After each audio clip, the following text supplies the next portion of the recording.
Hey, Daddy, this is the man of the champions, Bill Fonzie Alfonso, giving a shout-out to... Something else. Something else, Daddy. This is Nickel Matano, Great Warrior Wolf, and you are listening to Something Else.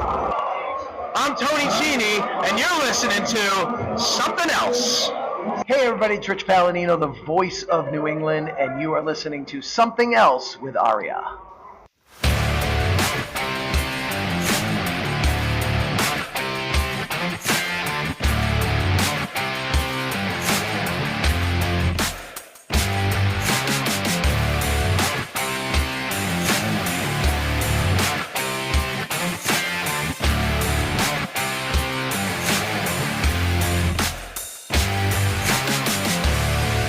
And welcome to episode number 175 of Something Else. Feast your ear holes on this week's episode, Degenerates and Reprobates, as we take a look at Mid-South Wrestling and World Class Championship Wrestling from St. Patrick's Day, March 17th, 1984. My name is Arya, and joining me, as always, is the Jim Ross to my Bill Watts. It's Trae. Trae, how you doing today? Not too bad. Last weekend I complained that I had too much to do, and then this weekend I ended up having even more to do. So yeah, I'm trying to get this done, and then next weekend I'm not doing shit. Sounds good. Except for doing the Friday night spot show. Well, I mean, yeah, but that's not work. That's what I do for me. The first half of Heroes of Wrestling, that phenomenal. should be phenomenal. I can't believe you've never seen that show. I've seen reviews. I've never actually sat down and watched it. Well, I mean, why? You won't be able to say that ever again. Why would you, unless you were watching it to make fun of it? Or you're writing a book about 1999 pay-per-view, which I won't for at least a year. Yeah. So today on this show, we're going to talk about one of the greatest things either of us have ever seen in our lives in professional wrestling. Today, on this show, on this very television program, we're going to be watching Butch Reed versus Mike Bond. Hell yeah.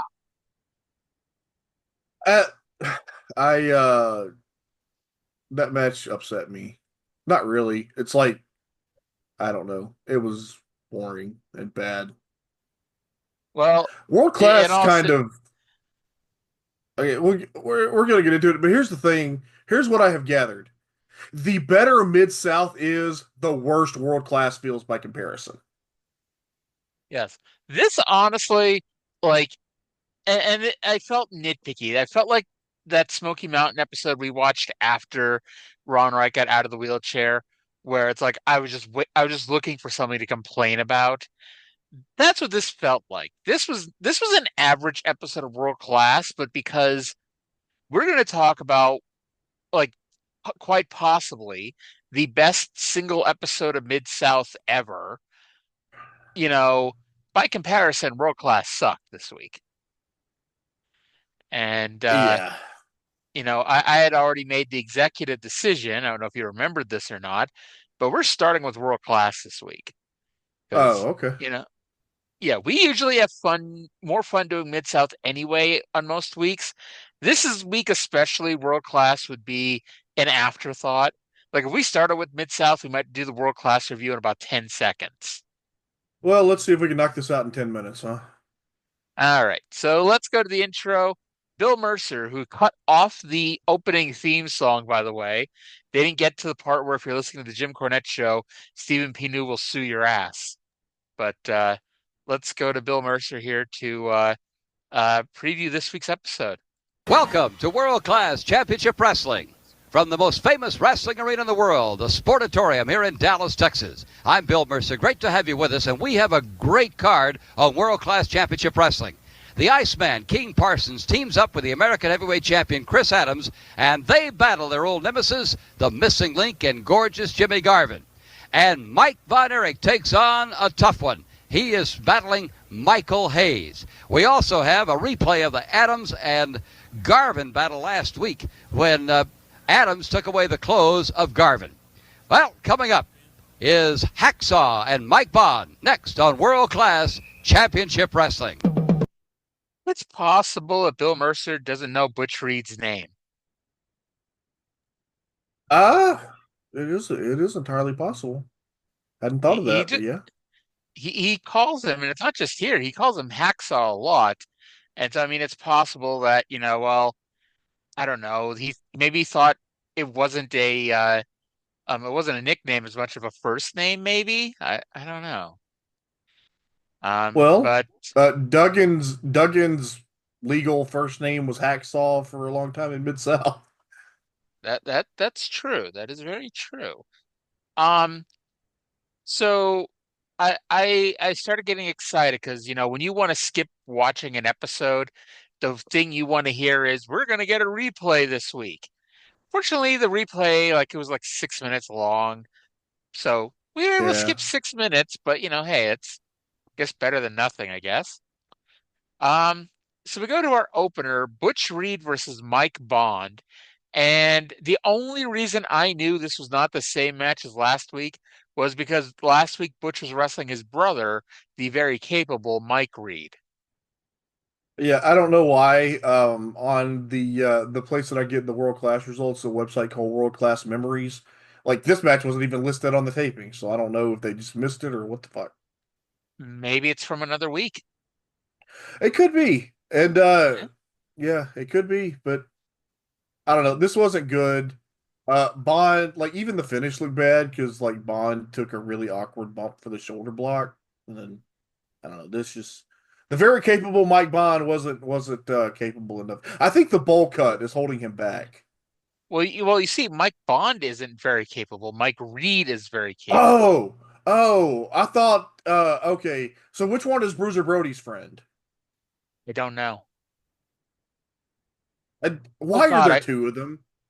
Why are there two of them? There doesn't need to be two. Why are there two Mikes? There are 4 Mikes in this territory. Yeah, but there are only 2 that are interchangeable. I don't know. Mike Von Erich seems pretty interchangeable right now to me. You know what? I'm going to go ahead and let you have that one because we're going to talk about that later. By the way, Mercer said everyone wants to look like Butch Reed. Trae, that makes me ask, do you want to look like Butch Reed?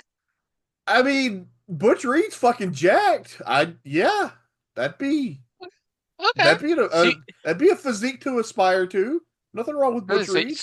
So you'd want to be 1984 Butch Reed because 2024 Butch Reed is buried in the ground. Yeah, he's no longer with us. But 1984 Butch Reed was he was in damn good shape. Butch wins with a shoulder tackle. Now, I admit, there were parts of this show that was background noise. It was not holding my attention at all. But Iceman runs in for reasons. Did Butch Reed cheat and I didn't miss it? And I missed it or something? Okay. Here's what I gathered. And I don't have any other context other than what I gleaned from what Bill Mercer said during this match, but here's what I learned. Butch Reed and King Parsons both played a little or more football. And apparently they played together and they know each other. And they used to be friends, and maybe the status of their relationship now was a little bit in question. And I don't know where Bill Mercer got this information from. I don't remember this ever being mentioned on the show before, but that was what he explained in this match. Well, to be fair, this is Butch Reed's second week in the company, so. Oh well, okay, that's true. I guess I forgot that because he's on the other show literally every week. And this is the territory where you can say 2 people played a little football, and now they might be at loggerheads. The other territory, if you were to have a feud just with people who played a little football, the entire fucking territory would be feuding with each other. Yeah, I mean, you damn near have to have played a little football to be in that territory. Yes. So Parsons challenged Reed to a fight. Reed got back in the ring, pointed at him, and then left. Maybe Iceman Parsons needed to be reminded who Iceman Parsons is. Like, oh, that's you. And then he left. Well, I'm glad we got that sorted. Yep. We had Mike versus Michael, Von Erich versus Hayes, and I was happy. When the bell rang, we saw that Bronco Lubick was the referee. Not that, of course, Bronco is a great referee or anything, but Michael Hayes now has a chance to win since David Manning, the most biased referee this side of Earl Hebner, is not refereeing this match. Before the match, Hayes took the mic and asked if Mike really wants this match, and Mike apparently does. I'll be damned. I've definitely been given the impression that Mike really didn't want to wrestle, so who knows? Maybe he really did want this match. I have to acknowledge fault in a previous conversation that we had. You were right. Mike did not look nearly as good wrestling Michael Hayes as he did Buddy Roberts. I mean, with that said, I think Hayes carried him to a very adequate match. Yeah, Hayes isn't bad. I don't know what it is. Something about Hayes is perfect for working with Carey. They were just made for each other. And I don't know the longest 10 minutes. Mm-hmm. The longest 10 minutes of my week every week is whatever the second match on World Class is, except for the week where it's where it's the week for whatever the first match on World Class is. It's not the weeks where Johnny Mantell is in the opener. Where the fuck's he? I'm afraid to ask. I was going to say, where the hell's Johnny Mantell been? I'm afraid to ask. Here's what I wrote about the substance of this match. Ref bump, Hayes threw Mike over the top rope, some other shit happened, I don't care. So I wrote Mike ducked a Polish hammer and hit a drop kick. And then I wrote Mike needs to learn how to run the ropes. But this was a very one guy has been wrestling for 5 months match. It's like this was that type of match. They kept it as simple as possible while, doing what they could here. Mike ran into Bronco, so Michael heaved Mike out of the ring. There was someone at the timekeeper's table smoking a cigarette. Awesome. It may have been Reeser Bowden. Back in the ring, Michael went for a cocky chin nuts cover, but Mike rolled him up for the win. All right, there you go. Yeah. That is at this what point, happened. I was looking at the the YouTube thing, and it said there was still 25 minutes left in the fucking show, and I'm hitting my head. I just started hitting my head off the desk when all of a sudden Max is on screen in the music video hitting people in with his head. Oh, Max. Yep. So yeah, Max, we got a music video with Max where he headbutted people a lot. And honestly, he was headbutting Kerry Von Erich mostly. Based on context, I assume that the original song was Metal Health Bang Your Head by Quiet Riot. Quite possibly, but shockingly, WWE did not put up the money for that. No. Oh my God. So speaking of money and people not paying for music, I was at a horror expo today, which is where I saw the guy with the Orange Cassidy drawing, and we started talking about wrestling for like 10 minutes. Cool. Whatchamacallit, while there, they began playing November Rain over the speakers, and I was like, November to Remember is about to break out here. November Rain. Yes. All right, let's go to the only other bit of audio I'm going to play from this show this week. Bill Mercer has invited Jimmy Garvin to the table to review what happened last week with Jimmy Garvin and Chris Adams. Invited gorgeous Jimmy Garvin to come take a look at the way Chris Adams purloined his wonderful possessions. But this is all we got from gorgeous Jimmy Garvin. I want my stuff! I want my stuff! I want my jacket! I want my boot covers! I want my American title back! He's a thief! He's a thief! He's a thief! I want my feet out here now! I want my jacket now! I want my boot covers now! I want what belongs to me, and I want it now! He's a common, slimy thief! And gorgeous Jimmy Garvin ain't sitting down for this. I don't care. You ain't showing me nothing. You ain't showing me nothing. You ain't showing me nothing. You ain't showing me nothing. I want my jacket. I want my boot coat. I want my glove. I know what happened. I'm not sitting here and listening to you and all this crap.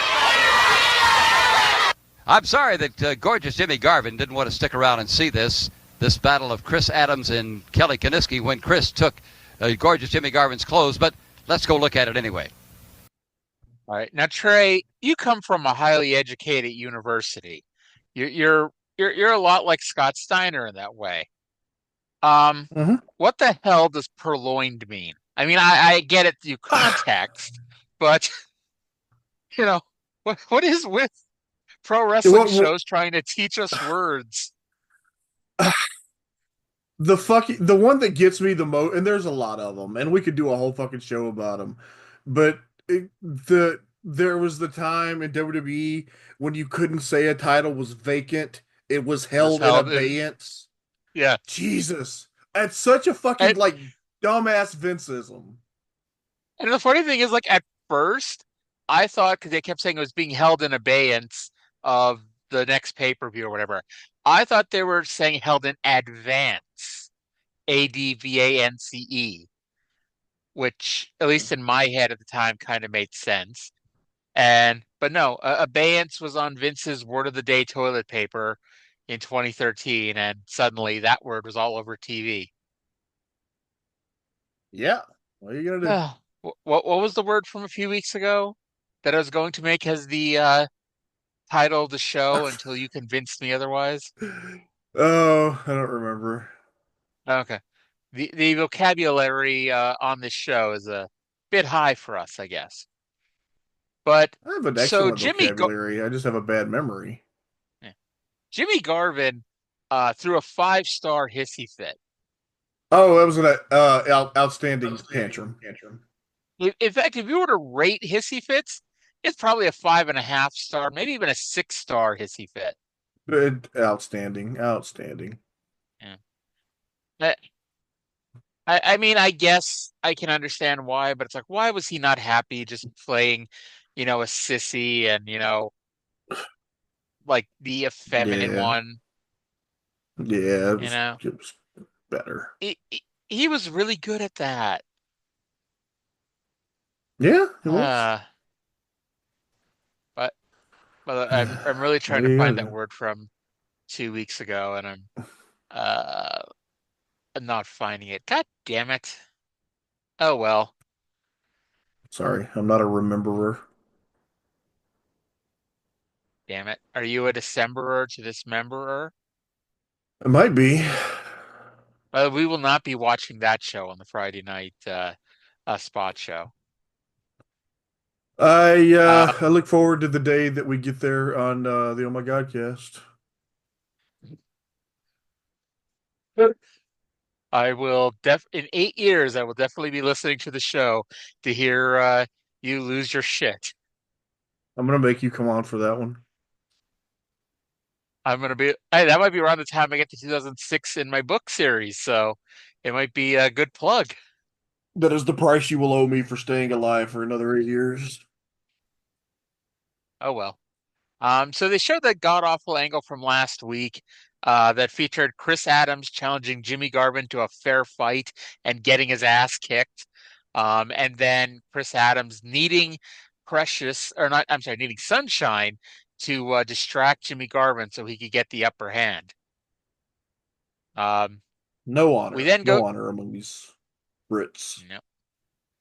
We then go to our main event, which was Max and Jimmy Garvin with Precious versus Chris Adams and Iceman King Parsons with Sunshine. Adams is clad in Garvin's fine accoutrements. He was like, when the hell did he steal Chris Adams' tights? Because those were Jimmy Garvin's tights, excuse me. Because those were Jimmy Garvin's white tights. And unless I forgot something from last week, Chris Adams did not strip Garvin of his tights. I mean, he might have just had a pair of white trunks. Also, I know we discussed this last week, but I'm blanking. Who is the America champion? Is it Garvin or Adams? Adams. I Are you think. sure? Wait, I think Garvin won it back at Christmas, right? And then Yeah, Adams but won then it back Adams like January in 30th or January. whenever it was. Yeah. Yeah, The but best then of my Garvin had the knowledge. belt last week, but that may have been he stole the belt or whatever. Adams had the belt here. He was wearing it and posing with it. Well, that's Which because he the stole it back storyline from is that he Garvin stole last week. the storyline is that he stole a bunch of shit. You're right, but I Yeah. look. I can't tell. I couldn't tell you who the fucking the Texas champion is or the whatever the fuck the television champion. Are fucking Iceman and Brian Diaz still the tag team champions? I don't think we've seen Oh my Brian God. Diaz since that No, match, have we? no, they're not the tag team champions because Oh, they're not. they say later on that the Oh, Super D's will be here next week and that they're the America tag team champions. oh, I think the Super D's did win them back at like a. I think they did actually win them back at a house show. By the way, I'm still waiting to watch Mid South where they tell us who the World Class TV champion is again. You know, they haven't told us that since Brian Diaz. Yeah, Um, that's the only way. Why is that? If we watch world class television every week and have never like heard of this world class television championship, isn't that weird? it is. Maybe that's what Johnny Mantell is doing. He's defending the TV title on the Fort Worth show. Well, he can stay there. Yeah. So this was another certainly a match on this show. It absolutely Sunshine was. Sunshine chased Precious outside the ring until Garvin got involved, and then Sunshine returned to her corner. Adams tagged in. Okay, so Adams tags in and runs across the ring with a super kick. And I don't know if he was supposed to miss it or because he missed it by so much that Garvin was like, I can't sell that. Like, you missed it by 3 feet. Either way, like, they just went with it and the match continued. Um, Well, but uh, Mercer at one point says that if Garvin wins, he may get all of his exciting hoo-has back. oh, I hope I don't think he's going to get Sunshine back. That's his hoochie. Well, I bet she has an exciting. Never mind. You think she has an exciting cha-cha? So Uh, a four-way breaks out and Max headbutts Adams over the top rope, which is not a disqualification. But Max doing what I think was supposed to be a top rope head smash to the midsection is, I say I think because we didn't see Max until he was midair. Um, and so I you know, assume he started from the top rope. Max has kind of grown on me. Like he's the shits, but his selling is Yeah. funny. He's the shits, but in an interesting way. Yeah, yeah, Uh, exactly. yeah. And anyway, Garvin gets his clothes back, but loses them again, and Adams retains possession of, as I wrote, Jim Yim's Garvin's clothes. Jim I Yim. forgot how to, yeah, I forgot how to type Jimmy. Apparently, he's now Jim Yim. Oh, So like I said, this was certainly a match. just And, unrelated. I just saw that Mick Foley is doing his 40 years of Foley show in Houston, which is weird because I had nice. looked when he first announced dates and there wasn't one, and now there is one, and it's like April 7th. Huh. Are you gonna go? We'll see. I might try. Yeah. Okay. Okay.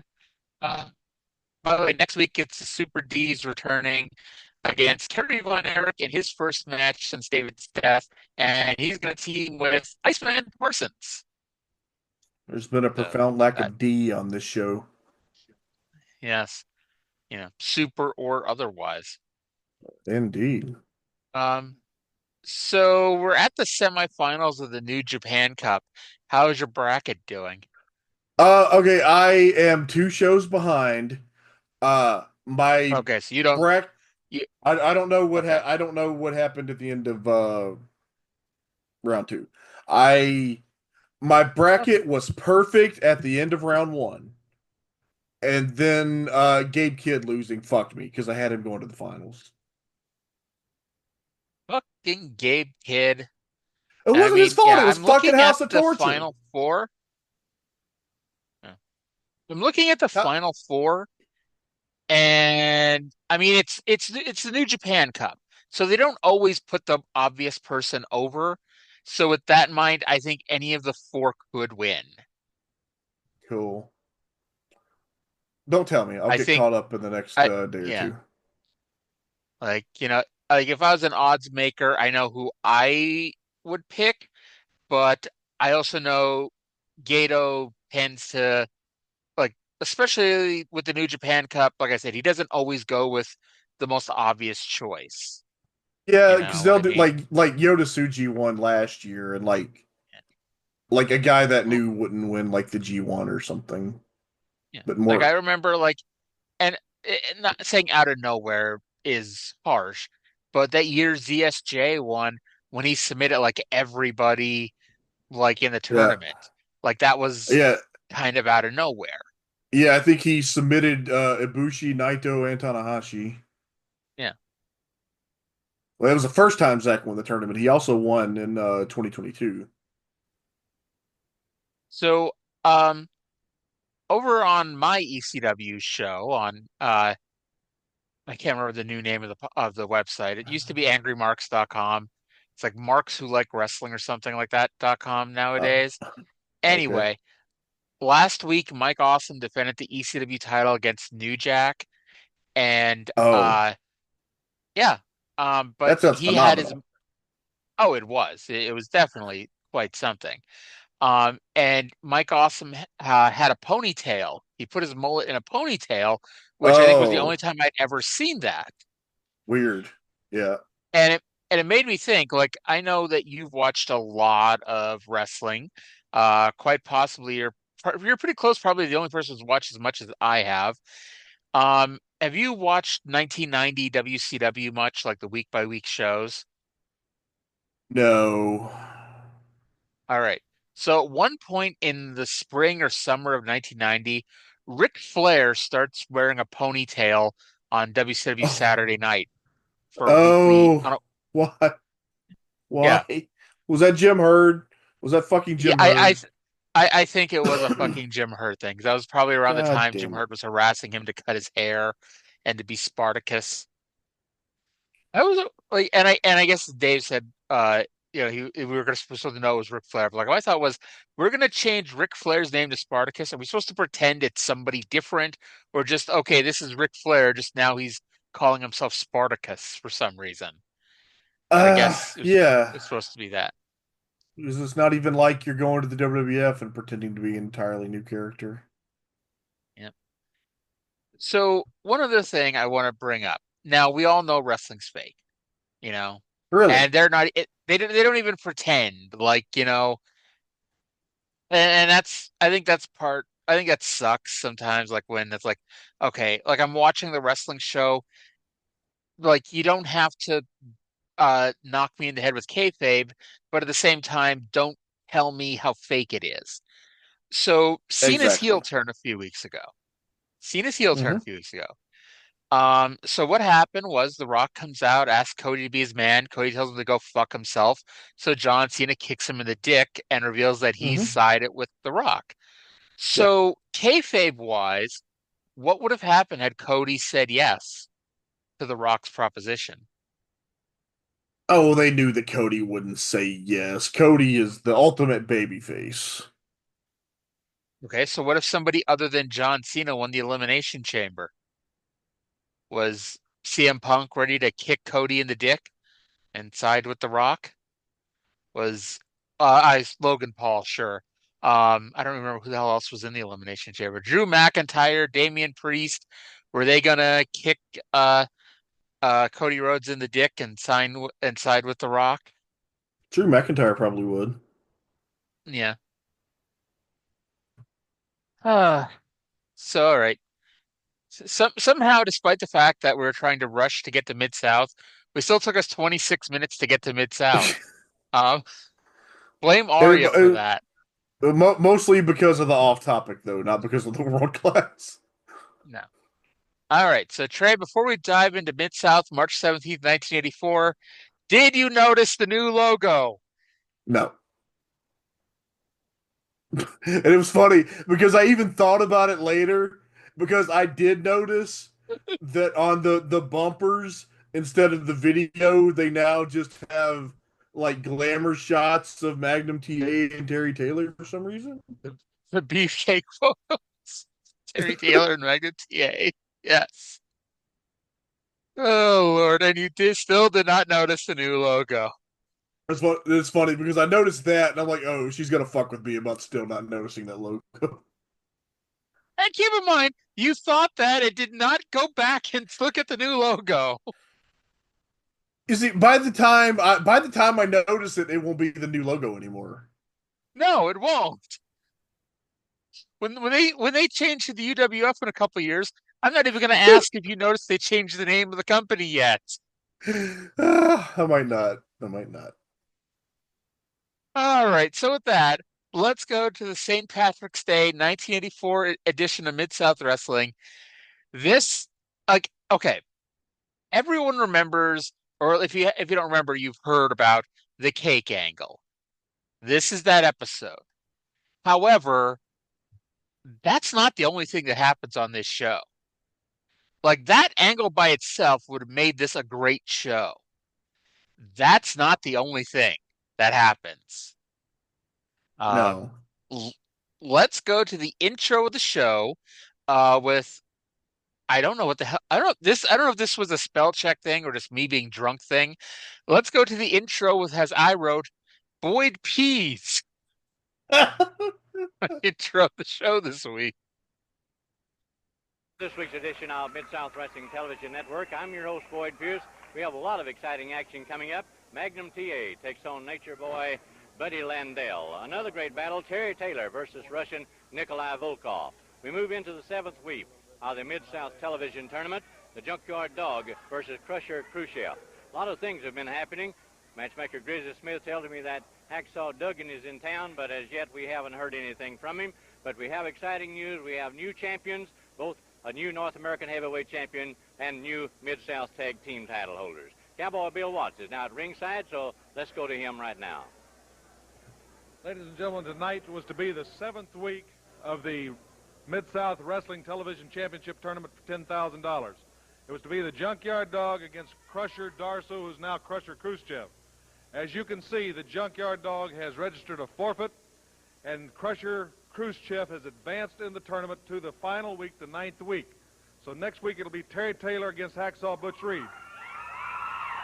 The reason the Junkyard Dog is not here is largely responsible to the man standing beside me, Mr. Wrestling 2, who is the new North American Heavyweight Wrestling Champion.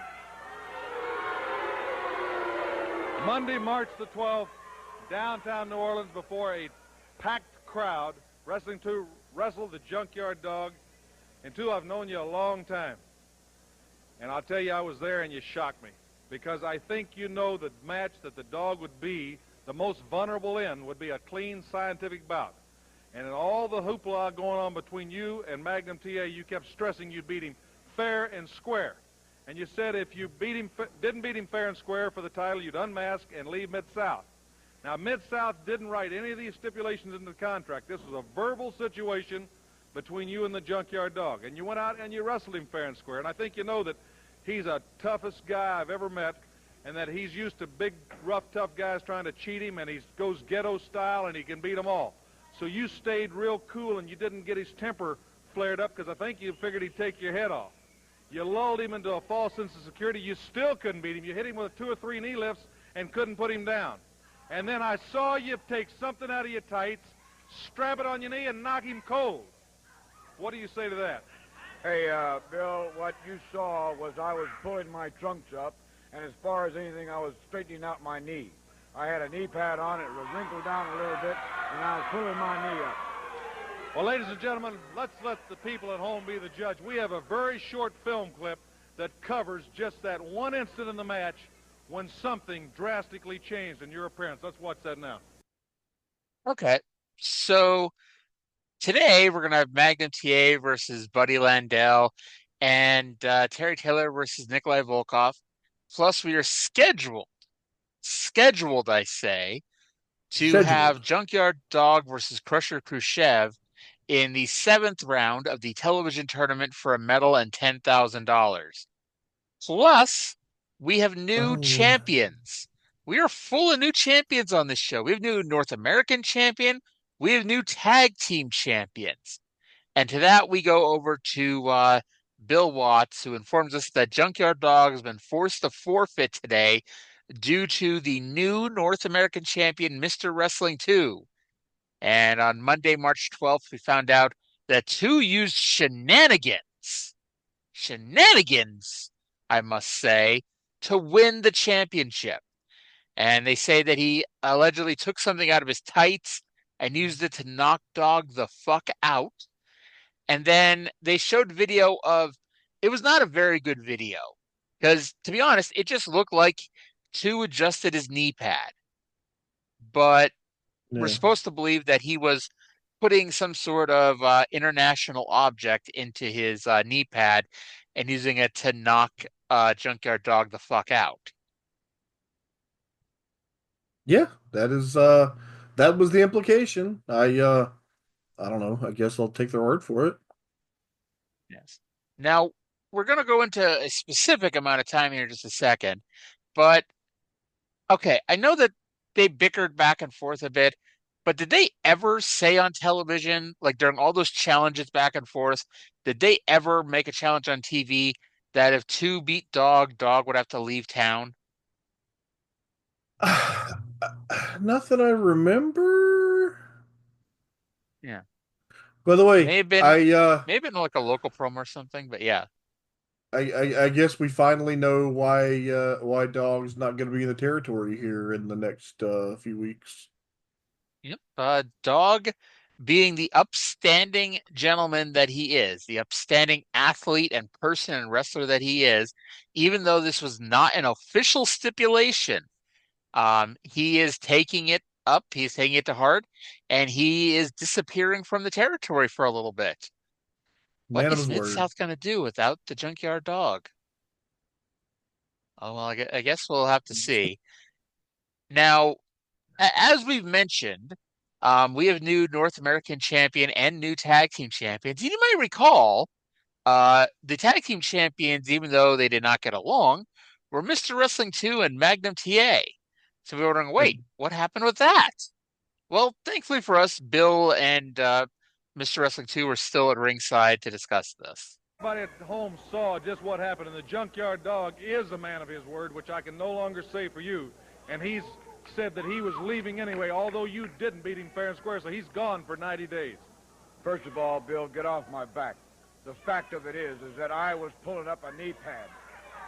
And I am also the new North American heavyweight champion, whether you like it or not. And that goes for anyone else. Well, I might have given you a little bit of credibility is what you're just saying, except the next night, March the 13th, even though you and TA have had a lot of animosity, you did have the Mid-South Tag titles, and in Lafayette, Louisiana, it was a no disqualification match against the Midnight Express with the titles against the belting, and they had belted you guys before. And you walked out and left Magnum TA to take a beating and a whipping all by himself. And let's join the final closing moments of that. So, Dog is gone for 90 days. You know how long 90 days is, Trey? 90 days is 90 fucking days. About 3 months. Yeah. Like, we're going to be, near Father's Day, Juneteenth, when it comes time for Dog to come back into the territory. Oh. That's a great Juneteenth celebration. I know I said it, but I didn't even really think about it there. Oh. Yeah. See, the Midnight Express are the new Mid-South Tag Team Champions. We see footage of the match. 2 walked out on Magnum TA. 2 walked out on his partner. Before the match even ended, he walked out on him, and he turned his back on him.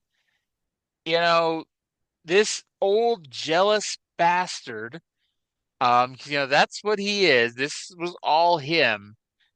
He, fucked over Magnum TA. He fucked over Junkyard Dog. He fucked over the fans. And Eaton KO'd TA with the tennis racket to win the belts. And now the Stips were, because they were supposed to get the losing team gets 10 lashes.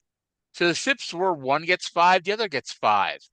And since Mr. Wrestling 2's walked out and there still have to be 10 lashes administered, that means Magnum TA is going to have to take all 10. And then, because we need to add insult to injury here, not only does Bobby get in a couple, not only does Dennis get in a couple, but that sissy, that pansy, Jim Cornette, he got to lash a real man in Magnum TA with that belt. Bill Watts has never been so disgusted by anything in his damn life, has he? No.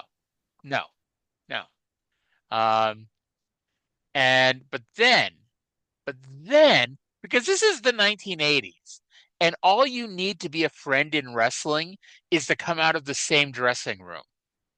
And so Magnum TA is taking a whooping, but out of the babyface locker room comes Terry Taylor. Terry Taylor, a man, came to the ring to take the other 5 lashes from the Midnight Express, showing that he is a real friend, unlike Mr. Wrestling 2. Or, counter proposal, Terry Taylor's just a kinky bitch. I don't know what we're going to call the name of this episode, but one of the deleted name, not deleted names, but one of the alternative names is Terry Taylor's a kinky bitch. Well, he did get boinked by Butch Reed a couple of weeks ago. And now he's a kinky bitch. He is. I mean, hey, we don't know what he's into. Hey, no shame, Terry Taylor. If that's what you're into, you do you. But let's go back to Mr. Wrestling 2, who's got more to say here as your North American Heavyweight Champion. I'll tell you something, Bill. What you just saw, yes, I walked off because, I could no longer coach this man. He's already got the big head. He feels that he knows it all. And when a guy gets like that, then you got to get away from him. And that's exactly what I did. I'll be doggone if I was going to stand there and get a whipping by him beating and losing the belts too. No way. I have been in that situation once before. He lost a match and I got a whipping for it. Well, that wasn't going to happen again, and I saw to it didn't. Well, I'm saying congratulations, I guess, in order. You are now the North American Heavyweight Champion. That's exactly right. Wrestling 2, you look at all these people that backed you for so many years and believed in you and stood behind you, and I was one of them. And you've lost a great deal of that following. I haven't lost anything. I've got the North American Heavyweight title. There you heard it. We'll be back after these messages from Mid-South Wrestling. He got what he wanted at the end of the day. He didn't want friendship. He didn't want the tag team titles. He didn't want, to be a good role model to the children out there, to be a good coach to Magnum TA. He just wanted all the glory to himself. And here it is. And there you go. Yep. And he's going to be the champion. Yeah. Mr. Wrestling 2 is going to be doggone if he'd be beaten and whipped because TA lost a match. Yeah, understandable. Do you think it would make him more of a heel if he insisted on being called Mr. 2? First name wrestling, last name 2. Exactly. Hey, it never gets put in quotation marks, so that is his real name, according to Mid-South. His Christian name. Yes. Mr. and Mrs. Wrestling had a baby, and, it's not Mr. Wrestling 2, it's not Mr. Wrestling Jr., it's Mr. Wrestling 2. Yeah, exactly. All right. That works. So I know we got a crap ton of stuff to play, but I still want to play this. When they come back from commercial, Watts pays tribute to a fan who had passed away recently. I want to take a moment real quick to say that we really will miss Alan Morris Jr. He was a graduate in 1983 of Northwood here in Shreveport. He was killed in Vivian in an oil field accident, and he was one of the finest young men and enjoyed wrestling. I don't think he ever missed a television taping, and he always had something to say to me, and I really enjoyed his presence, and it'll be a loss to all of us. Now, getting back to wrestling. All right, so it's like, I don't know. It's like there's no reason to play it, but like it was a very real moment there. And, a tip of the hat to Bill for taking time out of the show to pay tribute to a fan who, passed away in an oil field accident. Yeah, well, I mean, this was apparently a guy that came to the TV tapings and they, spoke and yeah. Shame. That's very dangerous, scary work. Oh yeah, and I mean, tip of the hat to anybody who does that stuff. But yeah, all the disaster stories you hear about it's like I'm happy to stay away from that. Yeah. So they pitch it to last week's Rock and Roll Express Midnight Express match and the angle that happened afterwards, before going back to the ring with the Rock and Roll Express versus Jerry Gray and Pat Rose. Now, according to the always reliable Wikipedia, Pat Rose is an American retired professional wrestler, better known by his ring name, Pat Rose. Well, they certainly aren't lying there, are they? Well, you can't fault them for that. No. Gibson pinned Gray with a double drop kick. That is all I writ about this. Yep. Yeah. Now, do you think the Rock and Roll Express, either of them, have they ever played a little football? I don't know. Okay. All right. Well, do you know if they played in football? You know if they played in football? Know. Ricky could have been like I don't know, a linebacker. I don't know what football. I was actually going to say he could be a linebacker. Yeah. See, I just kind of remember a linebacker is a smaller, faster guy, right? Yeah. Yeah. Okay. Robert Gibson, maybe a cornerback, maybe a wide receiver, maybe. Although like who knows, Robert Gibson probably couldn't see the ball, but it's neither here nor there. He could see the ball and the fans and the cheerleader who's going to boink after the show, after the game. And when he drops the ball, he sees how disappointed she is too. All right, so we've heard from Mr. Wrestling 2, and so we have a new North American champion, and we find out that the Midnight Express are the new tag team champions. And you don't think the Midnight Express are just going to let this moment go by without a little bit of the bubbly, to quote Chris Jericho. So let's go to the first famous moment that happened on this show. Let's go now to Bill and Boyd, who are going to throw it to the Midnight Express celebrating their tag team title win. Ladies and gentlemen, this next segment, Boyd Pierce, Mid-South Wrestling, Grizzly Smith, we are not responsible for it. We'll go to ringside now for a special segment. Well, as Cowboy Bill Watts said, Jim Cornette has purchased some time here on Mid-South Wrestling to have a celebration. You know, Jim Ross, I know that everybody's just as pleased as I am that we are, as you can see, oh boys, now control yourselves, the new Mid-South Tag Team Champions. Can you see those belts right there? I told everybody it was only a matter of time. Just as quick as we cornered those chickens, 2 and TA, the first chance we had, we took the belts. You can see the proof right here. Oh, Bobby, keep throwing. Come on, let's celebrate. Don't you wish you could come to our party, Jim Ross? Because I love that. I'm a partying kind of guy. Look at all the stuff we got here. I want to show you something. A congratulatory letter from my mother telling me how happy that she is that we won the belts. Don't read. It's against the law to read other people's mail, Jim Ross. You know what? Hey, look at that. The champagne is flowing. That is French champagne, Jim Ross. $100 a bottle, because when I do something, I do it right. Of course, I don't drink, but no. You go ahead. I don't begrudge Dennis and Bobby a little sip every now and then, but I'll drink my Pepsi later. Now, we also have some balloons. Do you drink, some Mr. plates. TV announcer? Hey, No, don't give thank him any. He's not invited. He's not invited. No, We thank have the napkins, as you can see. We Right. have, I tried to hire a clown, but Boyd Pierce was all booked up, so I couldn't get that.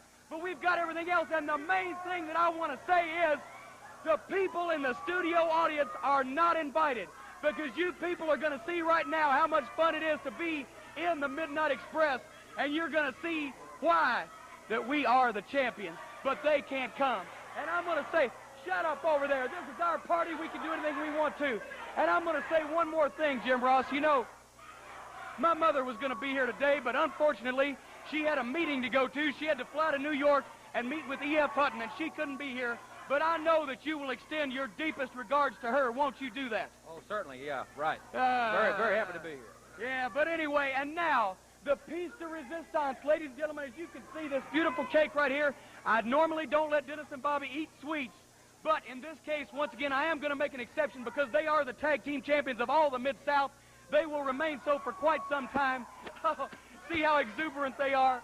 Oh, Bobby, don't slobber now, Bobby. That's not polite. Don't slobber. I know you're excited. They're going to party all night long. Isn't that like a song or something? But, no. Well, now don't go into that, boys. But anyway, what I'm going to do now, this cake is rather large, but you ain't never seen these boys eat. So I am going to, at this time, let the boys go over there and show these people how much fun you have when you're in the Midnight Express. But remember, don't let them join in because they're not invited. They're not invited, right? They're not invited. Just show them how much fun we have. And I'm going to cut this dad up here right now. Okay. And when I do, Jim Ross, you can't have any. All right. Well, ladies and gentlemen, it's quite a celebration going on here at ringside. Jim Cornette's very pleased that his men have become the Mid-South Tag Team Champions. They've got champagne. They've got a big, nice cake and everything. Whoa! Jim Cornette, the Rock and Roll Express. Woo! Oh, What in the world is... oh. That's beautiful. That's beautiful, Bill. The Rock and Roll Express joined the party. I wonder if he invited them. Oh, look at it. Jim Cornette has had his face slammed in the cake.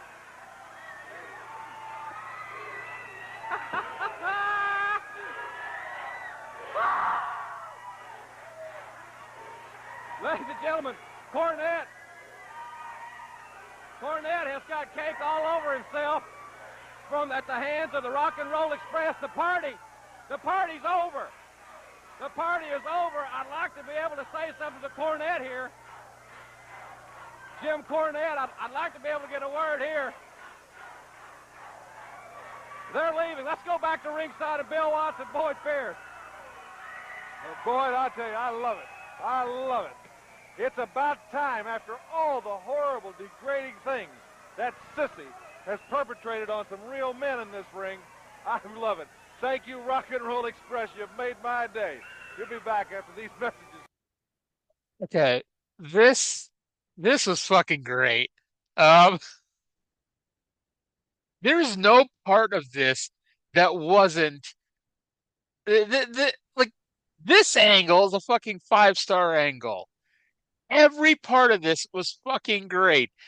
Like, so they're out there with Jim Ross. They're at ringside, the Midnight Express, Cornette, JR, and they have a cake there. And they got a garbage bag full of balloons that they're emptying out. And Eaton is there throwing confetti, and they got noisemakers. And I doubt that there's ever been a team in wrestling history from 1890 whatever until 2025. No one has ever been this happy to win the tag team championship. It's impossible. It just like no one could be as happy as these guys are to be the tag team champions. And then Condry's trying to be nice, and he wants to give JR some champagne, but Cornette reiterates that neither JR nor the fans are invited. I popped both times I saw this when he says that he tried to get a clown, but Boyd Pierce was busy. Oh, I love that. That's a good one. Yes. And then And then it happens. Cornette tells Bobby and Dennis to show the fans how much fun they're having. Like, if this was real, like, why would he do that? Like, oh yeah, go show everybody how much fun you're having with balloons and confetti and noisemakers. And out of nowhere, the Rock and Roll Express come running in and shove Corny's face in the cake. And we thought Jimmy Garvin threw a 6-star temper tantrum earlier. Oh, 7 This was stars. yes, 7 stars at least. This is the Okada Omega 4 of temper tantrums. And and Cornette was amazing, and everybody was amazing. Dennis Condrey, such a polite Southern gentleman, asking if he can offer Mr. TV announcer a drink. yes. And what made it even better is like they've been around for 5 months now. They've been around since Thanksgiving. And this is the first time that they ever got theirs, that any member of them got theirs. And specifically, Jim Cornette, the big mouth who we've heard over and over again. He's got a big mouth and can't back it up. He's a sissy who uses his mama's money. He can't whoop a cream. Like, you heard all that fucking shit. He can't do anything. And he just got his. For the first time ever, he got his. And everybody that he's blasted since November. Unfortunately, Reeser wasn't out there, but I bet Reeser was falling over laughing. Boyd was slapping the table in glee. You heard Watts laughing about this. It's like you can't help if you watch wrestling and you watch this and you didn't laugh and you didn't enjoy it, there's no hope for you. You need to stop watching wrestling because this was perfect. JR's Watts was great too. Watts and JR, their reactions to this, just like the uncontrolled laughter. And JR's just having the best time. Everybody, Boyd's having the best time. Oh, everybody loves seeing Jim Cornette get kicked in the face. Yes. And then it's like Cornette's like he's pulling cake off his face and picking it up off the table with his clean hand and trying to wipe away more cake, and of course while he's doing that, shoving more cake in his own face. Like that was great. That was fucking great. Yeah. The cost, this is 1984. I bet that cake cost $5. The cost of a $5 cake. Yeah. Oh Lord. Worth it. Worth it. Yeah. So by the way, before we move on, I do have an update. Okay. Actually 2 of them. First of all, Johnny Mantell is still wrestling in Dallas. He just hasn't been on TV. And secondly, Kelly Kiniski is your world-class television champion right now. Oh wow. Yes, he won it from Iceman Parsons back on February 20th. And in case you needed me to confirm this, at least every title change happens in Fort Worth. I don't know if we're ever going to see a TV title match in Dallas, but spoiler alert, I don't know how accurate this is, but until Tony Atlas vacates the belt in August of 1989 after being champion for 3 years, every title change happens in Fort Worth. Yeah, Tony Atlas wins it in December of 1986, and Cage Match just has until August of 1989.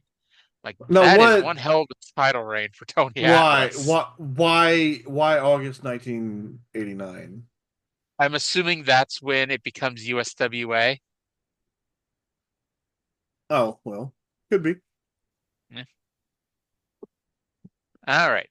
So it's almost like I can't say it's anticlimactic because we still have more to go. But Nikolai Volkov is going to be out next to wrestle Terry Taylor. Watts continues to mock Jim Cornette for not being able to eat cake.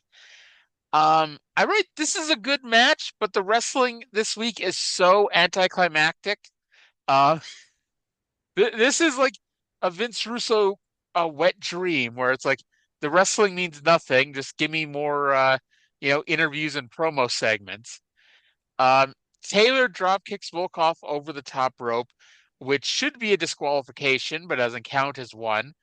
Darsow runs down for immoral support because I can't keep track of whether he's Darsow or Khrushchev, but he's Crusher Khrushchev.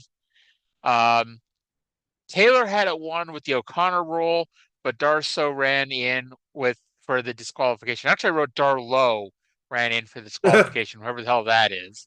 Darlow. Yes. After the match, they hung Taylor up in that hangman's rope they have and choked him until Jim Duggan returned with wood and ran off the Russians.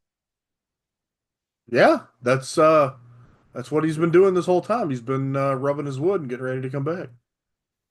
Yeah, he's really been polishing up that wood real nice, and here it is. Let's go now to, hey, Duggan's around for the first time in like a month. Let's let him talk. Let's go to JR, who's with JD. Let me tell you something, Jim. Sometimes a man has to step back and take a long look at what's going on.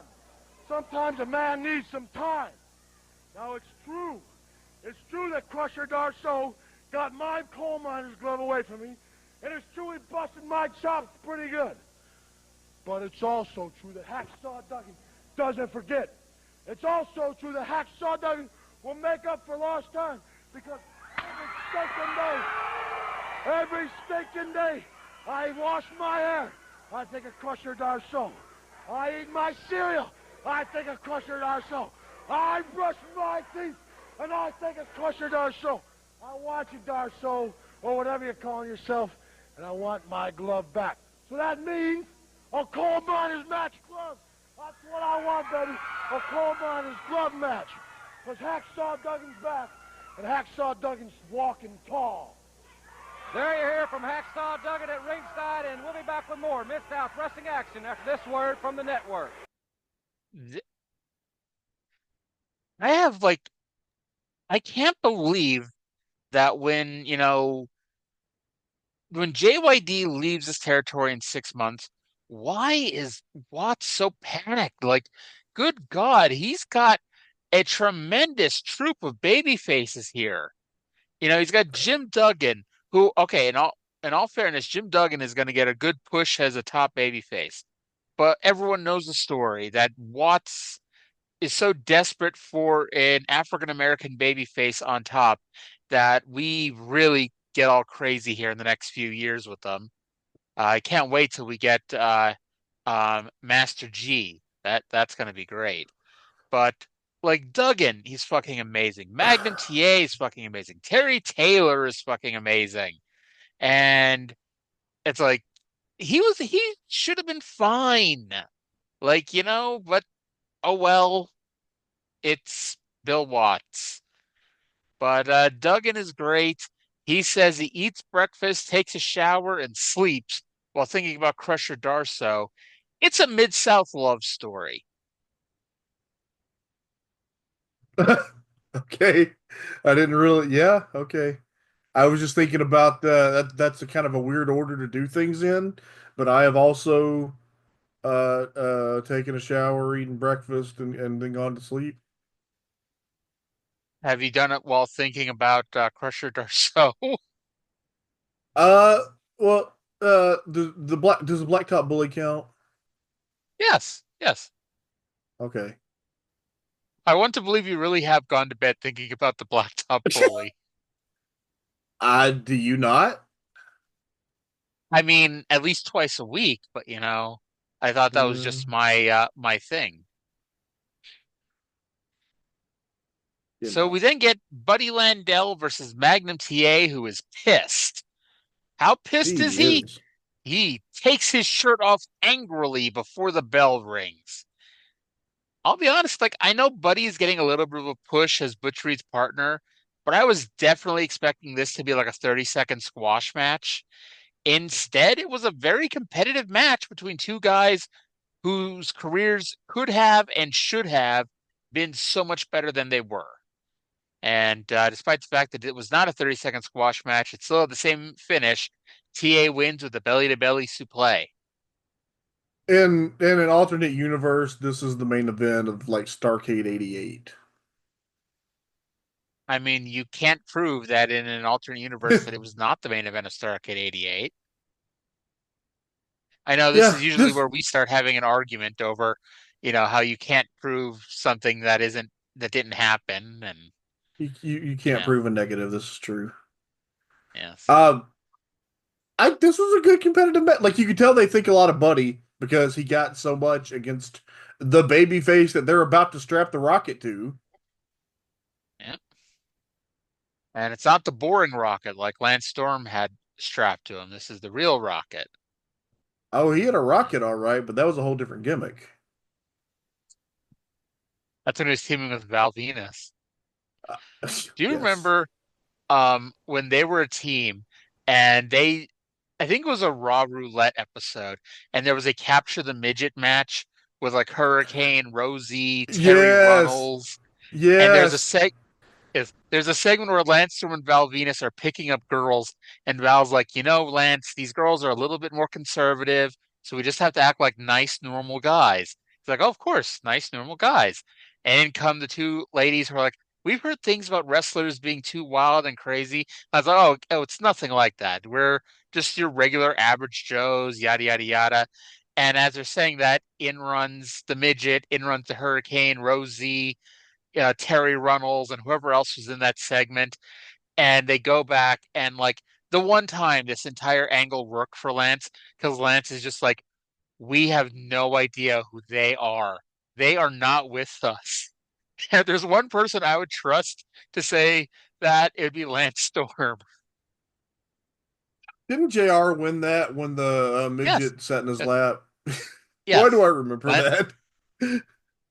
because it's preposterous. It's very silly.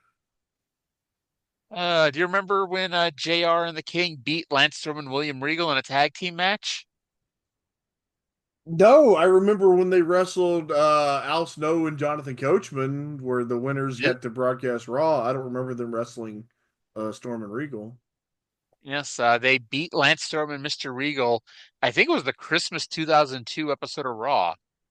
Oh yeah, here's yeah, December 23rd, 2002, at Oklahoma City. Yep. And shockingly, I'm sure you're shocked to hear that JR was mocked in his hometown. Who would have thunk it? I know, right? Well, then we get a tag team match for the ages. Butch Oh Reed boy. and Masao Ito versus Obi Davis and Josh Stroud. Where the hell did they find a man named Obi Davis? What happened to the rest of Joshua Stroud's name? He's not Joshua anymore. He's just Josh. So by the way, since Junkyard Dog is now gone for 90 days, does that make Josh Stroud the top black babyface in the territory? Uh, well, how long has it been since Parsons was here? Like a month. Uh, well, debatable. We'll see who's still here in a month. I don't know. Josh Stroud appears about once every 2 or 3 months to get to some jobs, so who knows? I don't know. Like he has a physique like somebody would have tried to do something with him somewhere. Like Watts would have tried to do something with him here. Like, how the hell is Vince not drooling over him? Right? Like, all you needed in the WWF was a body and apparently a modicum of talent because Tom McGee showed you need something more than just a body. Isn't that like the craziest thing? Like the Ultimate Warrior, like has zero wrestling talent, but got super duper over. And Tom McGee, who could at least do something, is the big failure who couldn't do anything. Well, yeah, I guess Um, guess he didn't have the warrior crazy, did he? nope. Obi Davis, by the way, did what I term a Arya leapfrog. And my brother, who doesn't listen to the show, just winced. because once upon a time I convinced my brother to let me try to leapfrog over him, and Oh, oh. I jumped as high in the air as I could and as far forward as I could, and I came down right on the back of his neck. Oh. And that is approximately what happened here with Obi Davis and Butch Reed. And thankfully, I did not cripple my brother, and Obi Reed did not, or Obi Reed didn't do anything either, but Obi Davis did not cripple Butch Reed. But Butch Reed did get his receipt in as he took Obi Davis's head off with a clothesline. And I'm known for hyperbole, and when I say take somebody's head off, typically his head does not actually leave his body. I'm not entirely convinced that Obi Davis's head did not leave his body after that clothesline. Well, maybe that was why he eventually fell to the goddamn worst looking chop ever. Yes, Ito then won with a chop. Yeah. I'm like, I don't know how long Masayo Ito is here, but I'm shocked he's still here. I bet you know in your heart he's going to go to Dallas next. Oh, I'm sure, because I mean, he can't go to Memphis. That would be going in the wrong direction, apparently. Um, let's see here. Just oh my God, apparently he is not long for the wrestling world. Oh. He retires at the end of '84, but he actually does go in the right direction. He goes to Memphis next, but Oh. that's not until June. All right. But yeah, he's going to go to Memphis in June, and then he's going to keep going east because he then goes to Championship Wrestling from Georgia to finish out his career. Huh. How about that? Yeah. I wonder because he was like a I don't know. He was an all Japan guy in like the late 70s, early 80s. I don't know where he came from originally. All right. So we're about to get another famous angle in wrestling history because, yes, on the same show, we have two famous angles in wrestling history. First, though, I want to play the intro to what amounts to the most famous angle, on the show here. And then I'm going to come back and I have something to whine about regarding the next 21 seconds of our life. Let's go to that now. Ladies and gentlemen, we just had a short time left. I don't think enough time for a match, but we got enough time, I think, that you'll really enjoy because I asked Oral Link just to pull up the final moments of the celebration of Jimmy Cornette, that sissy, when he finally got a little bit, just a small measure of what he has coming in this Mid-South area. Let's watch that now. Okay. So, I'm going to say this, I get it. We're setting up the angle. There's 6 minutes left on the show, and Bill Watts is like, I don't think we have time for a standby match. We have started standby matches with like 90 seconds left on the show. There was time for another standby match. Bill just really wanted to show this again because it's funny. Jim Cornette is a sissy who got what he deserved, but Bill Watts is a dick. Yeah. Well, yeah. Why is everybody on the show such a dick? It's funny. I pointed this out with the Bullet Bob and Cornette feud 10 years later. It's like, from Cornette's perspective, his grievances make complete sense. Yep. All right. So here we go. 3 minutes and 9 seconds. And it is worth every fucking second that you're going to spend listening to this. They've shown the replay of the cake going in Cornette's face. And Cornette is pissed. And he has stormed back to ringside. He's got most of the cake off of him. And JR is standing there with a microphone. And Jim Cornette has something to say. And let's go to Corny, who, hey, if we gave him 44 minutes and 21 seconds, he could have filled up the entire damn show. but he's got plenty to say for the next few minutes. I'm here at ringside. They know where you are. Just listen to me. This is the most disgusting, the most humiliating thing that has ever happened to me in my life. Look at me. I know where I've got cake. I am not used to being treated like this. I'm a Cornette, and I'm going to tell you something right now. It was bad enough once. I've talked to my mother's attorneys. I'm going to sue you. I'm going to sue Grizzly Smith or a Link. If I can get all these people served in the studio, I'll sue them too. It was bad enough you play the thing once and laugh at it, but you got to play it again and have everybody all over Mid-South Wrestling laughing at me with cake all over my face like an idiot. Now, what's Big Head doing here? I don't want to butt in, but let me say one thing. I'm president of Mid-South, and I asked Oral Link to play this. It's not his fault. It's not Grizz's fault. It's not their fault. I think it was funny. I think it was great. I think it's about time you got what's coming to you. So if your mother wants to sue somebody, have her get her attorneys and sue me. And that's all I want to say to you. Well, hey, I got something to say to you, Bill Watts. Let me tell you something. I've heard all the things. Don't put your hands Hey, on I'll do anything I want. I've heard all the names you've been calling me, all the things you've been saying about me the past few weeks. Let me tell you what I think of you, Bill Watts. I'm going to tell you, I think you're a washed-up cowboy. You think you're John Wayne or Marshall Dillon or something, riding the range for right and might. You come out here, who appointed you to be criticizing people, huh? Who made you the boss? You come out here, you criticize me, you criticize other people, but you take up for Bill Watts. You take up for your friends. Well, let me tell you something. I'm sick of you, Marshall Dillon. I'm sick of what you're saying about everybody. This is horrible. This is not something to be laughed at. And I'm going to tell you one thing. I will call my mother. I will have her send out enough money. Don't interrupt me, Big Mouth. You got a mouthful of memories, but you can't back them up anymore. I'm going to have her send out enough money that she'll buy controlling interest in your crummy Mid-South Wrestling Corporation. And I'm not going to fire you. I'm going to demote you down to the basement. I'm going to have you a janitor, swabbing out lavatories, cleaning bathrooms, picking up other people's garbage. And you know what else? I'm going to have your stupid, geeky-looking son. I'm going to have your geeky-looking son selling Midnight Express T-shirts. First of all, keep your hands off of me, sissy.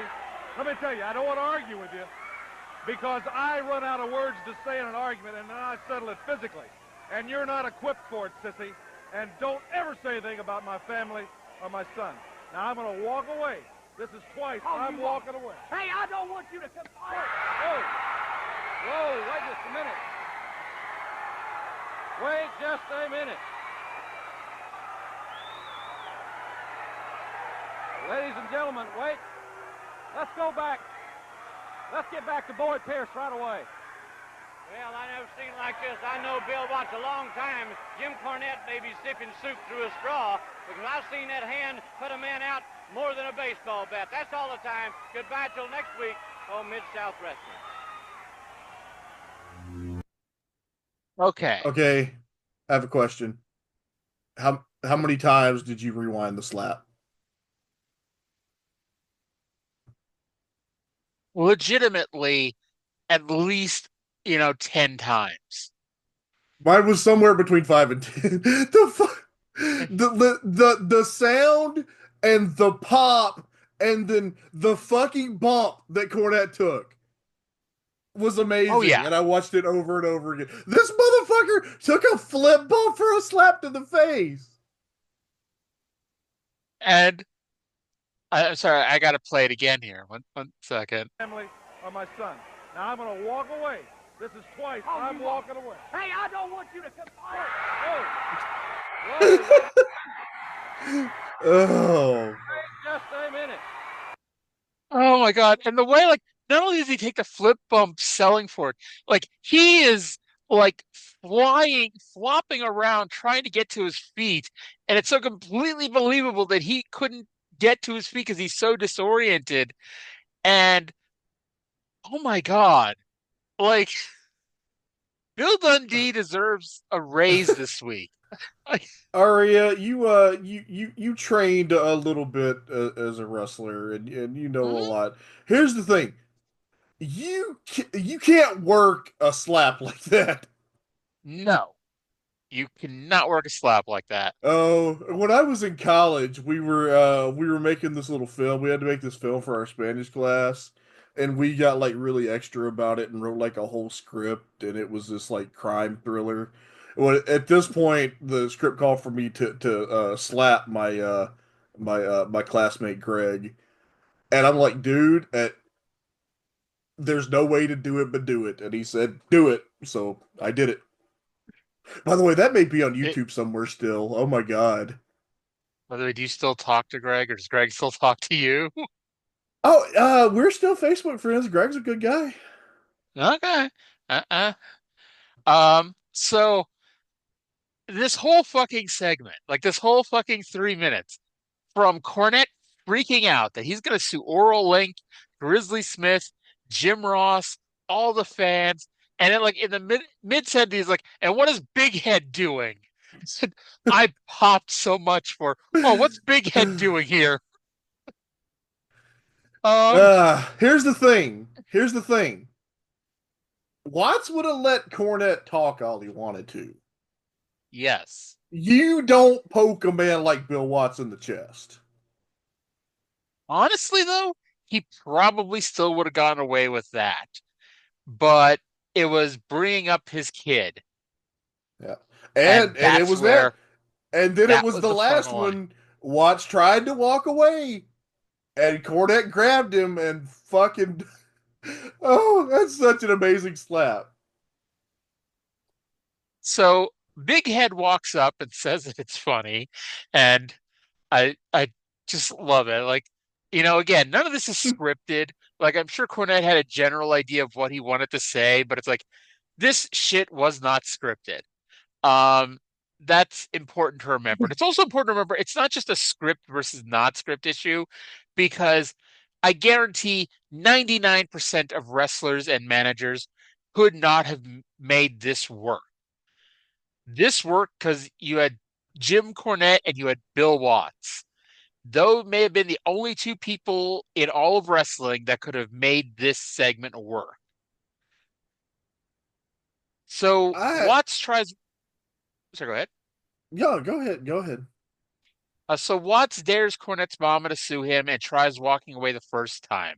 But Cornette grabs him and turns him around and then goes off on a 2-minute rant. You have a mouthful of memories that you can't back up anymore. I love that one. He's going to buy controlling interest in Mid-South Wrestling and have Bill's geeky-looking son selling Midnight Express t-shirts and poking Bill in the chest with every word he says.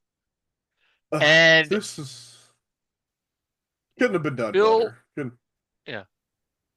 Bill warns him to never talk about his family and tries walking away for the second time. Then Cornette spins him around again, and that was a mistake. Now, I want to describe what happened here. Okay, and keep in mind, this is part of why I need to rewatch it 10 times, because I wanted to get every part of this down. So, it's important to tell the story to describe to you where things are. So we have a nice tight 3 shot at the ring. Everyone's right outside on the ring apron. You can see Jim Ross standing in the middle between Bill Watts and Jim Cornette. It's so tight you can't even see any of the fans behind them. And in real life, there's probably, 3 feet of space to the left of Bill Watts and to the right of Jim Cornette. It's like, it's tight. Then Watts slaps Jim Cornette and 3 things happen. Watts almost looks concerned with his reaction. Like, oh shit. Not quite, oh shit, what did I do? But like, I can't believe that this sissy, this pansy made me do this. No, this was I let that little shit goad me into slapping him, and now I'm gonna have to deal with a fucking lawsuit. That was what that was. Yes. Actions have consequences, and now he has to deal with the consequences. JR, who, I don't know, do you think JR knew what was going to happen? Like, I'm sure he knew that, like, okay, Watts is coming over here and they're going to cut a promo back and forth on each other. But do you think JR knew that Watts was going to haul off and slap him? I hope not. But maybe it could have. I don't know. JR was in the office. He probably did. Maybe he didn't. I'd like to think that he didn't. Well, he is shocked and reacts as if this was a real sporting event. Like, if you were watching a real event and the general manager of the New England Patriots came down and slapped the head coach of the Buffalo Bills, that would be your legitimate Yes. reaction, Yes, and you know? this was presented perfectly. Okay, an angle is meant to be a disruption in the show. They clearly sold this like you weren't supposed to see that. Yeah. Jim Cornette. Now, the reason why I kept stressing the nice tight 3-shot that we had was because Jim Cornette not just took a flying 180 bump, he took a flying 180 bump out of camera range, which is also Yes. this is real, because if it was fake, you would have a long shot on the three so you could see Cornette fly, in off to the side here. Um, they're like in the middle of the ring, and Cornette flies almost to the ring post, basically. Um, he was slipping and sliding, and I was like, "Is there still cake on the floor?" Because he was sliding and slipping. He could not get to his feet and scurry away. And even Boyd does his part perfectly at the end. Like, Boyd, Boyd, we have our fun with Boyd on this show. Boyd was so perfect here for being the straight man whose just face and body language was conveying to the audience that was some crazy shit that we just saw. yep. Like, this, if the cake angle was 7 stars, this was 8 stars. You know, everyone, everyone played their part perfectly. And if you didn't know this was coming, and we obviously did, but if you didn't know, it came out of nowhere, but it made perfect sense. It came out of Cornette hit, nowhere, but at the same time, it has clearly been being built to. yeah. Cornette is a mama's boy who's been running his mouth about everybody, including Bill Watts, including Reeser, including Boyd, including all the wrestlers since November. Watts has made comments every week about Cornette, and I don't think anyone at the time probably believed that this was actually going to happen. And the reaction by everybody made it all the much better. This is something you could not recreate in modern day wrestling. You could have something that might be technically better. You could have something that was produced better. You could have better scripting. The verbiage could be better, but you will never find a more perfect angle. If you have 100 monkeys typing 100 scripts a week for Raw or SmackDown or Dynamite, you will not get something as real as this was. Wrestling used to be better. Yes.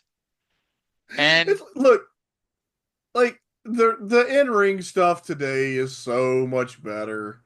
But just like as far as just making you feel shit that you just really enjoy and having fun with, it used to be better.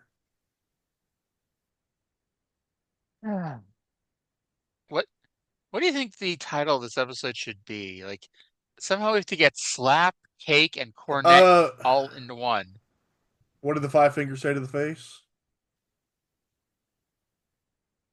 That might be a little long. Okay.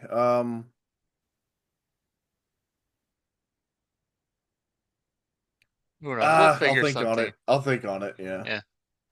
All right. So, yeah, that is Mid-South Wrestling. We are on the road to the Superdome. And Superdome is 3 weeks away, and they just shot the angle for the main event. And well, let me see here. Yeah, they do. Let me ask you something, and you may already know this, and so this might be a pointless question. But how old is Jim Cornette here? How old is Jim Cornette here? Yeah. 22. He is 22 years old. Jim me. Cornette is about to be the manager in the main event of one of the most well-attended Superdome shows until WrestleMania, at 22 years old. He's been in the business, but less than 2 years, a little over a year at this point. Yeah. Bobby Eaton was 25 at this point. And let's see, I'm thinking Condry's probably closer to 30, if not older. Condry is 30, he just turned 32. So, yeah. Wow.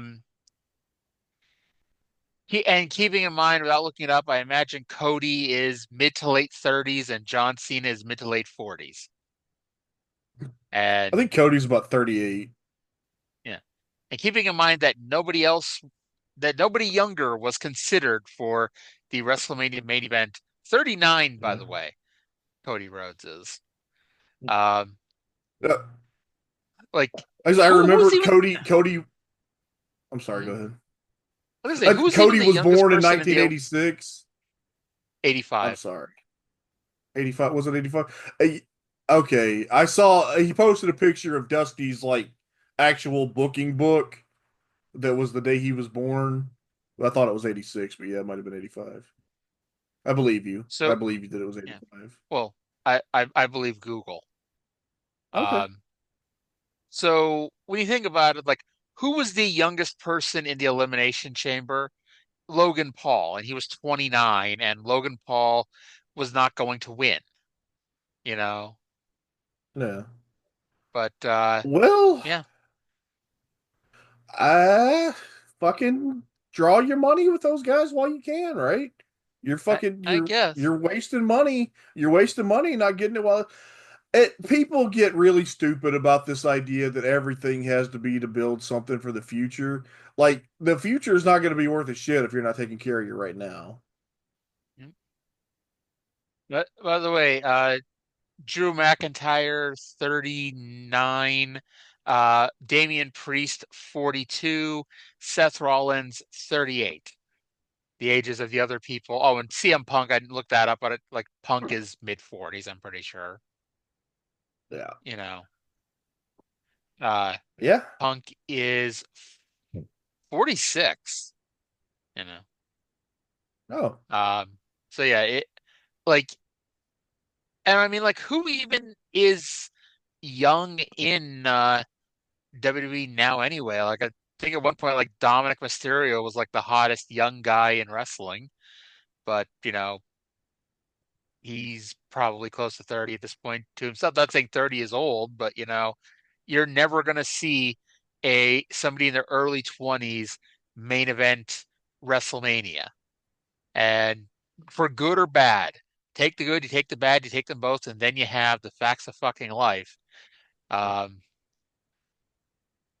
old is Solo? Solo's 31. So yeah, that's not even. I actually thought Solo was younger than that, but yeah. Sure. Yeah. So, are you ready for the next 3 weeks of television, including the worst timed week? Because I don't think, and I could be wrong, because I think I remember Cornette saying this. They don't reveal Bill Watts' partner until the April 7th episode. And the April 7th episode is also the day of the Superdome show. And so it doesn't air in New Orleans until like an hour before the show begins. Oh, wow. Yeah. So I imagine it's one of those things people knew, even if you didn't know. But yeah. That's interesting. Yes. So, Trey, we're 90 minutes in and we've finished talking about everything we have to talk about.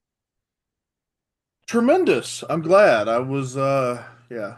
I'm really tired, guys. I want to go sleep. He's done, Gus. All right. So that's going to do it for this week's episode. Somehow, some way, the best episode somehow is just like the shortest episode we've done. Some people would say there's a reason for that. Anyway, that's gonna listen to the Oh My God cast. Listen to the Friday Night Spot Show this Friday night. Thank you all for listening, and we'll talk to you again in 7 days. Bye.